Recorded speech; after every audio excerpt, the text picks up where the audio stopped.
Hey guys, how you doing? I have a Night KG-625 Vtvm. This thing is mint. I restored it from top to bottom, and we'll go over some of it. I put a probe set on, so this is the probe set, and these are made by Kent Craft, KK4HXJ is his call. He's a ham. He makes a lot of these. He sells them on eBay actually, or you can go directly to his site. Really super nice guy, and if you need a probe set made for anything, and they're fantastic probes, he does a really nice job on them. Just the labeling's a pain in the butt to do in assembly, so I'd rather just buy them than spend the time. But I'm going to start with the AC because I just happen to have it hooked up. I was fooling around with some stuff over here on the bench and the tester. So let me just go through the meter. So I had started this, I was going to restore this, I should say, about 2 years ago. And when I took it out, the meter movement was broken. And when I say the meter movement, let me get it and show it to you. Because when I say it broke, right? Get all the stuff off of here. So yeah, this is the meter movement. So this broke, and I thought, oh shit, I'm gonna have to part this out, because trying to find a meter for this, they're like trying to find a dinosaur bone in your backyard or a nugget of gold. This is not gonna happen. Well, I happened to be at an auction, and you won't believe what I found. And it was this box. I happened to look inside of it, and it had the meter in it.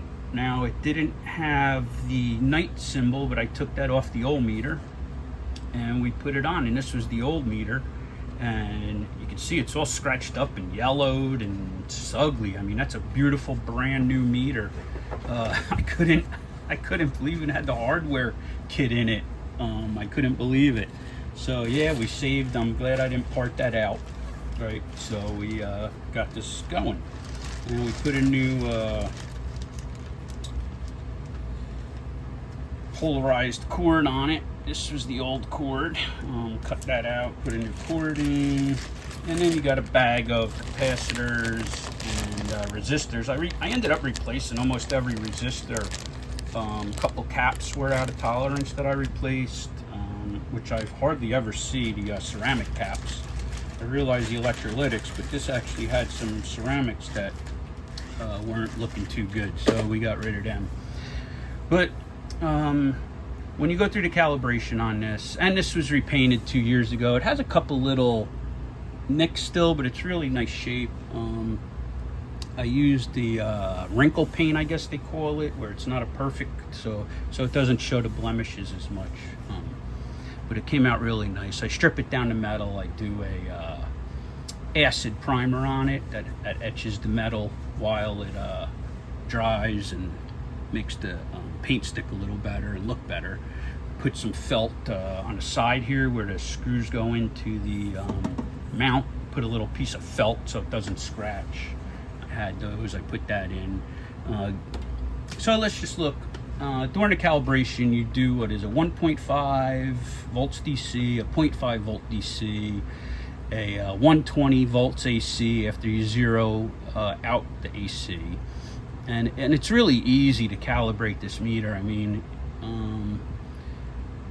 if you get this and you need a little help calibrating, I'd be more than happy to help you. I'll show you one of the most important things about the meter, and I believe Dr. Carlson also has a video out on calibrating the meter without following their procedures. A little antiquated with using a 1.5 volt battery out of the unit and stuff. I mean, that's not really inaccurate. You're not going to get a good accurate. So how we're actually calibrating this is way more accurate than it would have been when it came out of the factory. So I have a 120. I'm just going to show you. This is kind of where we left off, the 120. We can move that up and down and get her right back to the 120. So we're right on there. And the only reason I started with this, I don't want this on the bench while I'm fiddling around, because some of the wires are open here. This one I lost the clip on, so I had to use a little jumper. And I don't know about you guys, I don't like getting that little zinger when I'm working on stuff. I prefer to keep my digits and arms zap free, as I call it. Remember, high voltage, one hand in your pocket, guys. It's one of your tips whenever you're working on anything with voltage live. Keep a hand in the pocket. So we got our plug in there. I can unplug this and get it out of the way. That was my goal here. So now we're going to come back over to the meter. And we will go to we'll go to DC volts, and we'll go to the 1.5. Now I have a standard back here, 1.5, and I got to get it going. Let's see, I need 1.5 volts. Let me get my DC probe, right? This is why I like these probes, because you just look over. I'm sorry about this video. I'm trying to work around this camera, and it is really hard. So when I hear these other guys say, oh yeah, this camera's getting in the way, hold on. I understand. So we're going to take our 1.5. Now we got to zero this. To zero this, you're going to take the probe and clip them together. Now we're going to zero that out. And this is where the tubes come into play, right? So you have a 12AU7 in there, and you want to make sure these grids are matched on that. There's two grids in there that work separately. And if they're not matched, I don't know if you can see that little white dot there, that's the center of the potentiometer. That'll be off, right? So it's really hard to get your zero and everything like that. So you got to match those grids in the tube before you put them in. You might go through, might get lucky, one tube, it matches pretty close within a couple percentage points, or you might be doing 10 tubes before you find one. I go through all my tubes like that, and it's just how I like to do it. I want it how it's supposed to be.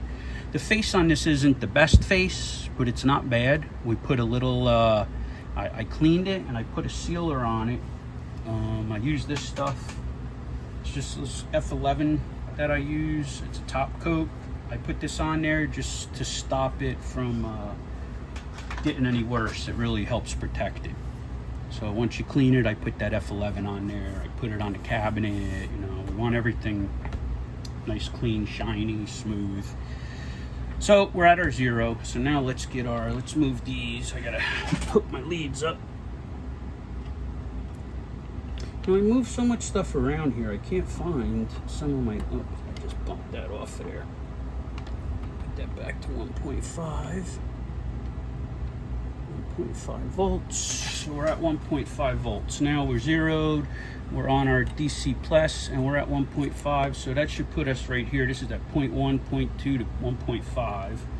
We're going to go to our clips here, and we're going to hook them up. And then I'm going to turn it on, because I don't have it on. And there we are. Bingo bango, right on the 1.5. We're extremely close. I mean, it ain't going to be exact. I'm not going to sit here and go for 0.1 volt. But there's your 1.5 volts. So now what we'll do is I'm going to turn this off. I'm going to take this off of here so we could zero it. So every time, let me put this to 0.5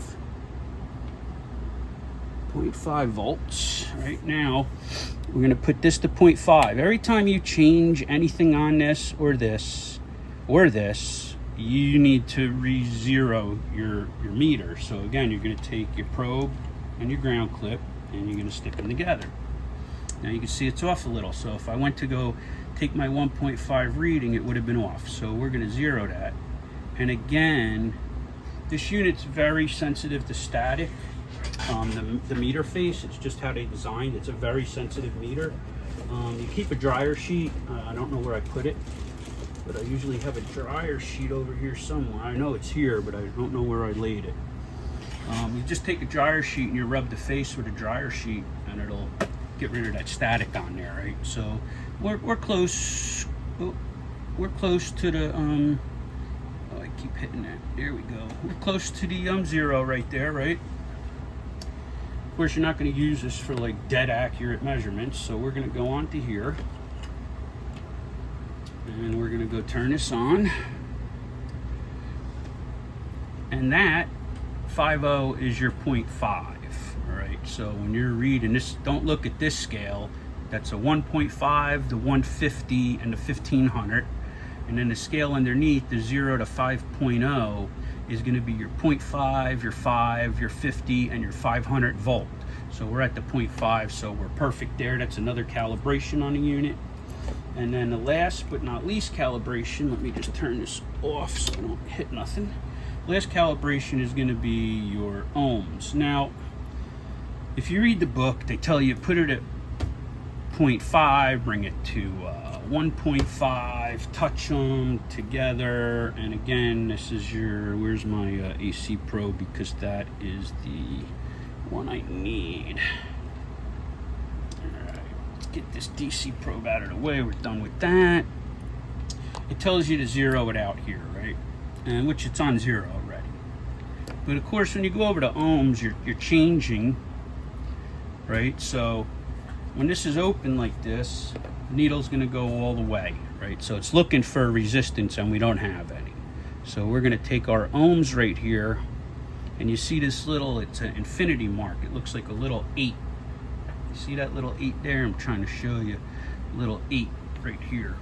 All the way on the end up top here is a infinity. That's your calibration for when it's open. Then you're going to take these two probes, you're going to stick them together, and you're going to zero it, right? And they don't tell you this in the book, but this is the way I do it. I just put it to the 1.5, we go to ohms, and we go back and forth a couple times, right? Because every time you zero something out, something else is going to change. And you don't have to be perfect. I mean, look, you're not matching resistors with this, but you can see now we're on 0, we're at the 1.5, so we know we're good. I have this is about a 9, it's a 10 ohm, but it reads like 9.8 or something like that, but we'll see what we get on it here. I didn't even try this yet. So we're going to be looking at the resistance is your top scale. Okay, so let's look at our resistance here.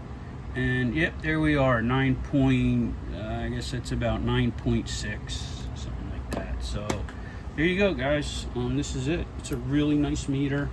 Fantastic, beautiful. I'm going to unplug this